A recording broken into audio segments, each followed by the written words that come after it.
de opositores de Putin. Estão levantando suspeita, hein? Mais gente envenenada, é isso, ô Débora? O que aconteceu aí?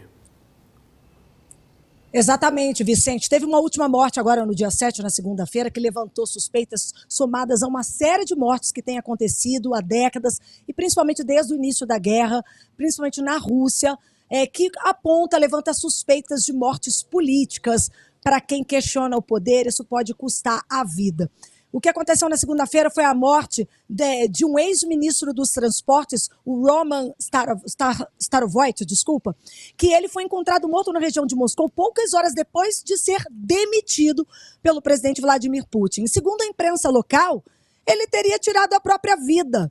Então, essas situações do que a imprensa fala, dos fatos e do histórico de casos, parece contraditório, que tem levado, por exemplo, o silêncio das investigações, que aumenta essas suspeitas. São casos parecidos, perfil de vítimas, tudo isso levando a crer que possam ser mortes misteriosas de autoridades opositores por conta aí de estarem contra o sistema.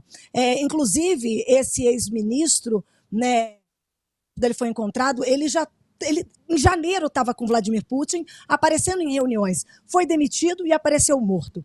Nas últimas décadas, então, a gente vê magnatas, opositores, ex-aliados de Putin, com causas de mortes como, por exemplo, Vicente, caiu da janela, foi envenenado, como você mesmo citou. Tem alguns casos de envenenamento, acidentes aéreos e supostos alegamentos de suicídio. Um dos casos mais marcantes, por exemplo, foi a morte do Alexei Navalny, que é opositor de Putin. Em fevereiro de 2024, ele foi morto numa colônia penal no Ártico, só que o governo alegou causas naturais. Aí a gente já disse assim que se foi morto ou foi uma causa natural, porque familiares acusam o Kremlin de assassinato por conta do histórico. Ele já havia sobrevivido a um outro envenenamento anos antes. Então, líderes também apontam aí essas suspeitas. Um outro caso também foi de um chefe de um grupo Wagner lá, depois de romper com Putin, e ele liderou uma rebelião, morreu um suspeito de um acidente aéreo. Enfim, vários casos como esse. Por exemplo, um ex-espião também que morreu em Londres já em 2006, esse aí já tem anos anteriores, teria sido envenenado com material radioativo, e ele morreu depois de cair também de uma janela de um hotel, um outro magnata, na Índia, semanas depois de criticar a guerra na Ucrânia. Enfim, Vicente, segue uma lista de pessoas, por exemplo, magnatas do setor de energia, executivos bancários, até um presidente de petrolífera, caíram de janelas e foram encontrados enforcados com supostos suicídios junto às famílias, sem nenhuma investigação convincente, algo que desse provas documentais de que aquilo realmente teria sido o que foi alegado pela mídia e pelo governo. Ainda mais que eram pessoas muito próximas do governo russo, e a gente está vendo uma guerra interminável, passa aí de 3 anos, com cada vez mais mortes e periculosidade. O governo russo, em contrapartida, nega envolvimento em todas essas mortes. E a mídia estatal, a mídia lá do Estado, costuma atribuir muitos casos a suicídios ou doenças graves, mantém esse mesmo discurso, e cobrança mesmo por uma investigação mais a fundo ainda não se tem. Então, pelo menos 16 mortes misteriosas ligadas a Vladimir Putin estão aí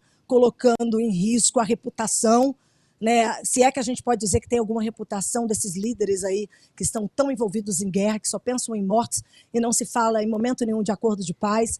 A gente vê muitos drones, como, né, a gente acabou de ver na outra reportagem, no outro link. E é isso, Vicente. Aguardamos aí mais detalhes, se é o que vão apresentar investigações concretas para desmentir essas suposições. Vamos aguardar e vamos vendo aí, né, o que realmente as investigações vão levar. Agora, pode ser, né? Pode ser que sejam mortes mesmo planejadas aí, principalmente para poder atacar o presidente russo, né?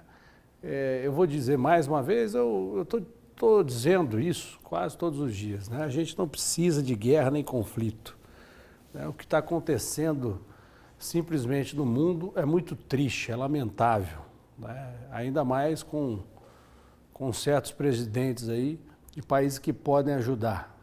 Esses dias mesmo, o presidente presidente do Brasil, Luiz Inácio Lula da Silva, né, em vez de ajudar, ele só fica falando coisas que atrapalham. Né? Eu acho que o Lula precisa começar a tomar mais conta do Brasil e não interferir, porque cada coisa que ele fala da guerra, ele só piora. Né? Então vamos pensar, o presidente Lula, pensar nas coisas que tem que resolver aqui no Brasil primeiro e deixa realmente para os governantes lá fora tentarem resolver isso. Né? Não é chegar aí para a mídia e querer, né, falar que esse cara não faz nada, aquele cara está errado. Eu vou te dizer, viu? É um que atrapalha mais o outro. Né? Então, o que eu diria ao presidente Lula, cuida do seu quintal primeiro, que tem muita coisa errada. Né? A verdade é essa. O negócio é complicado, vai além, né? Vai além do que a gente imagina. É isso realmente que eu penso. Né? Acho que os governantes lá precisam tomar muito cuidado, ter muita cautela e tentar apaziguar os ânimos aí para todos os lados. Todo mundo está errado? Hein? Na sua opinião, o que você acha? Estão todos errados ali? Quem está certo? A sua opinião é mais importante do que a minha. Manda no zap aí que eu realmente coloco no telão aqui, nós vamos debatendo aí conforme que o seu pensamento.